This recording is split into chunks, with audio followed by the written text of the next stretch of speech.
گے, ہمارے پاکستانی اپنی مرضی سے جئیں گے کہ ہم نے کس کانسٹیٹیوشن کے تحت, جو ہمارا کانسٹیٹیوشن ہے اس کے تحت ہم نے رہنا ہے. ہم یہ دہشت گردوں کے آگے سرنڈر نہیں کریں گے. یہ جو اپنی بندوق کے زور پہ وائلنس کا جو رائٹ ہے وہ صرف اسٹیٹ ایکسرسائز کرے گی. اور ان کو یہ میں بتا دینا چاہتا ہوں کہ وی نیو ایچ اینڈ ایوری تھنگ, کہ کون ان کو کہاں سے آپریٹ کرا رہا ہے. یہ بہت ہو گئی, بہت ہمارے پاکستانیوں کا خون جو ہے وہ بہایا گیا ہے. اب ہمارے پاس کوئی جگہ نہیں ہے ان دہشت گردوں کے لیے. اور آپ کے توسط سے میں بتانا چاہتا ہوں کہ ہم اپنی ریٹ کو اسٹیبلش کریں گے ایٹ اینی کاسٹ. اس کے لیے ہمیں کوئی بھی قربانی دینی پڑے, اس کے لیے ہمیں کسی ایکسٹینٹ پہ جانا پڑے گا. We will not spare anyone, چاہے وہ فیسیلیٹیٹرز ہوں, سمپتائزرز ہوں. اس ملک میں ان کے لیے کوئی جگہ نہیں ہے. شکریہ.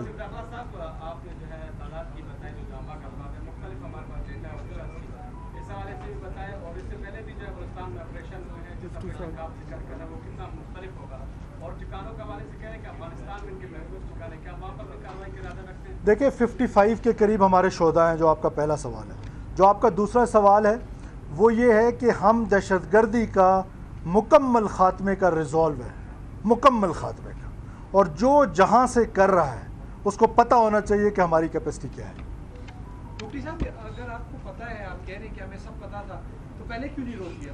دیکھیں بات اتنی ہے کہ جو امپیچمنٹ کی پالیسی, جو میں کہہ رہا ہوں نا ہمیں پتہ ہے, وہ ہمیں یہ پتہ ہے کہ یہ جو امپیچمنٹ کی پالیسیز مانی گئیں جو پچھلے 2-3 سال میں ہم نے دیکھا, اس کے لیے ٹالرنس نہیں ہے. ہمیں یہ پتہ ہے کہ وہ کہاں سے آپریٹ ہو رہے ہیں, اور وہ ضروری نہیں ہے کہ اس پلیٹ فارم سے ہم بتائے جائیں کہ کہاں سے پتہ ہے.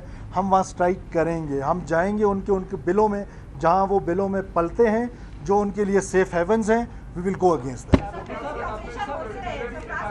داعش کا کوئی وجود نہیں. سابق گورنمنٹ نے بھی کہا, بات کی, یہ دھماکہ بھی داعش نے اس کی ذمہ داری قبول کیا, عبد اللہ کو بھی ٹارگٹ کی, اسی نے قبول کی, بہت لوگوں کو مارا گیا. سب کے جو ٹارگٹ ہیں ان کو داعش نے, جب ہے نہیں تو کارروائی کیسے کرنی؟ دیکھیں آرگنائزڈ پریزنس جو ہے, آرگنائزڈ پریزنس جو ہے وہ اس دہشت گرد تنظیم کی بلوچستان میں اس سے پہلے نہیں تھی.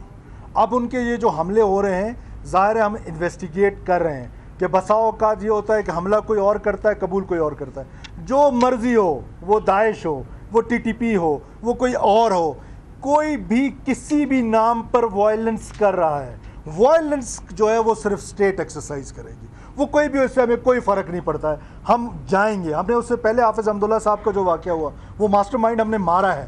ہم مزید جو یہ لوگ جو فیسیلیٹیشن کا رول پلے کر رہے ہیں, جو بھی کر رہا ہے, وہ کوئی بھی ہو, جو بھی اس کو آپ نام دے دیں, ہمارے لیے یہ سب ایک ہے. سب کی نانی ایک ہے, سب کو ایک جگہ سے ہینڈل کیا جا رہا ہے.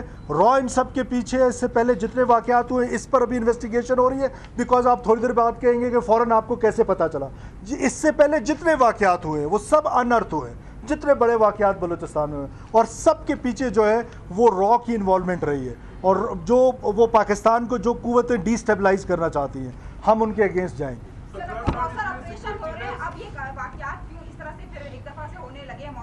ہم دیکھ رہے ہیں کہ سی ٹی ڈی اور خفیہ اداروں کی جانب سے کیے جا رہے ہیں, جبکہ گرینڈ آپریشن جو ہے وہ ہم دیکھ رہے ہیں کہ آئی ایس پی آر کی جانب سے بھی روزانہ کی بنیاد پر آتے رہتے ہیں. پھر اس طرح کے واقعات اور ان کے ٹھکانے مکمل طور پر تباہ کیوں نہیں کیے جا رہے؟ یہی مسئلہ ہے, مکمل طور پہ ان کے ٹھکانے ختم کریں گے. یہ ایشو ہے, اس پہ جائیں گے انشاءاللہ تعالیٰ. دو دن پہلے یہاں پر امن کے حوالے سے میٹنگ ہوئی. ہمارے ذرائع بتاتے ہیں کہ اس میٹنگ میں بارہا یہ بات اٹھائی گئی کہ ٹیلی فون جو موبائل سروسز وہ بند کرنی یا نہیں کرنی, کسی نے کوئی ڈیسیجن نہیں دیا. کوئٹہ میں امن امان اگر برقرار ہے تو موبائل فون ایسے موقع پر بند کیے جاتے ہیں. مصنوع کی صورتحال کو دیکھتے ہوئے کیوں موبائل فونز بند نہیں کیے گئے؟ دوسری بات سر, کل سوشل میڈیا پر ایک افواہ چل رہی تھی کہ ڈی سی اور جو ایس پی ہیں وہ معطل کیے گئے. کیا صورتحال ہے؟ دیکھیں یہ ڈی سیز یا ایس پیز کے معطل ہونے کے حوالے سے جان صاحب یا ہوم منسٹر صاحب آپ کو بتائیں گے. بنیادی بات یہ ہے کہ ہم ایک تھورو انسپیکشن کریں گے اپنے سیکورٹی کا, کہ ہمارے جو پیراڈائم سیکورٹی کے تحت ہے. اور پھر آپ نے دیکھا ہے کہ اس طرح کا 12 ربیع الاول کے حوالے سے اس سے پہلے کوئی اٹیک نہیں ہوا ہے. This is the first ever in Balochistan جو 12 ربیع الاول کے حوالے سے ہوئے. اس سے پہلے ہزارہ کمیونٹی کو ٹارگٹ کیا جاتا رہا, محرم کے حوالے سے ٹارگٹس ہوئے, ان جگہوں پر لا انفورسمنٹ ایجنسیز ٹارگٹ ہوئے. تو اس کے لیے ایس او پی سیٹ کر دی گئی تھی. آیا اس کے لیے جو ایس او پی سیٹ کی گئی تھی وہ پروونشل گورنمنٹ اپنے لیول پہ دیکھ رہی ہے. اگر میں آپ کو یقین دلاتا ہوں, دس از ویری کامن کہ اگر کہیں سیکورٹی لیپس ہوگا تو why would anybody want to spare them, چاہے وہ ایس پی ہو, چاہے وہ ڈی سی ہو. جو مرضی ہو اس کو کوئی پروونشل گورنمنٹ یقیناً اس کو اسپیئر نہیں کرے. لاسٹ کوشچن 2013 میں two question please last two question. آج 2023 آ گیا تب بھی مستور کے حالات خراب ہیں. ایک ڈسٹرکٹ نہیں سنبھل رہا, کیسے پورے صوبے میں آپریشن ہوگا؟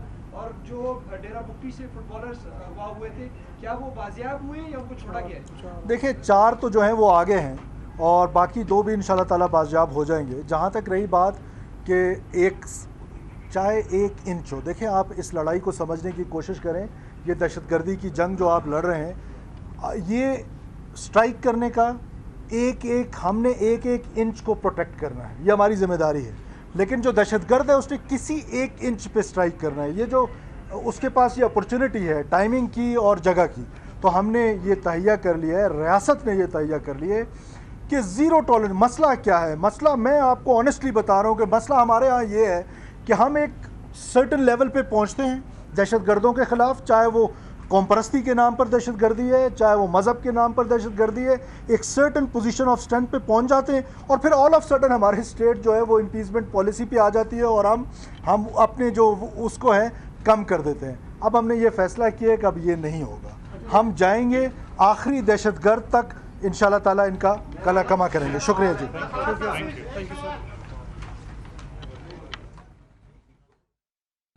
نگران وزیر داخلہ میڈیا سے گفتگو کر رہے تھے. ان کا کہنا تھا بلوچستان میں ایک بار پھر دہشت گردوں نے معصوم شہریوں کو نشانہ بنایا, ہم ان کے خلاف ایکشن کریں گے, ان کے بلوں میں گھس کر انہیں ختم کریں گے.